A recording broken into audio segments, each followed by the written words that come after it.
Takukte bukuk song belekhin wansuk jangnai kok tin tiprasa rokni thinangni kok 99% tiprasa Roman script naima ulobo chini chirikma khorang kebo khanaya khanajagya tamni bagui hinke tiprasani thinangno wansuk homaya haya keba wansukya ba buni kokno normaya amo hai tiprasa leader rokno tiprasani wngui kotor kotor puso asukjak tabuk takukte buksong जों नुखा जरा तिप्रासानि kokno wansukya rokno tiprasa hamprai mantri thayo asukmani hinke ba birman manano karite tam mana tongba takukte buksong Devanagari no chini tiprasa busuk person borok porimana angkha khayo je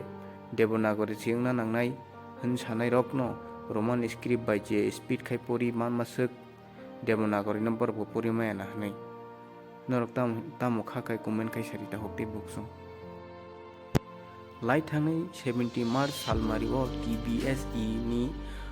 kusung maidumi go ompite kakra bono kaini skulo kobrok subject ni ekran runai rokno bangla script baino ma sine hini sajaka amuni bage kobangma English medium ni student rok jungjalok laikha tamni hinke sekang ni simi omo hai mungsa official saklai mungkrei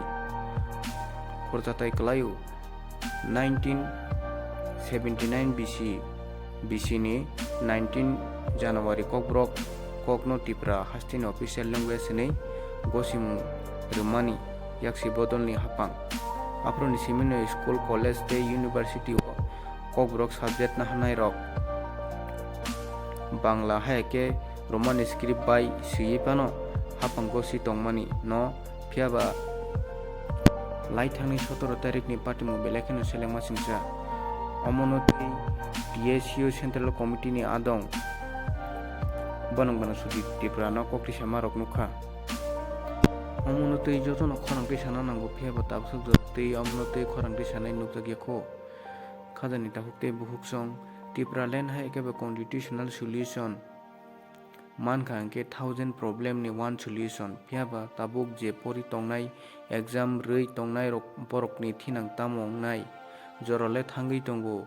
lai omo hai rok nobo khorangti sana nango chini dofano hamjaknai joto lokorok tiprasa neta rok te TV channel kubang YouTube subscriber tui tongnai independent social media influencer rok जों jotono saimano jara sarkar bai rang rijak tongnai TV channel rok omo hai news rok no cover khaiya takukte buhuksung sumung hingke o jagasi jara pori tongnai rok se chini future nang kaisa tiprasa mantri wngui tini pori tongnai sarai rokno independent chikon se language of sonphano ruimanya hingke lokorok budui mantri sanamani tamo meaning tong aboni tiprasani development to haksalni koksi buku baisimni sajago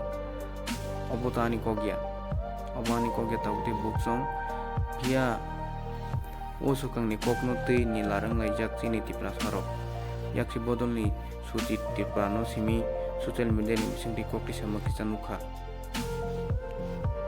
omochi kon kogya taute buksong exam runai rok felengui mano o kangsani bagi phano tamo ke English medium porinai rok Bangla script by sinya thangka ngake onek no jungjal khoyo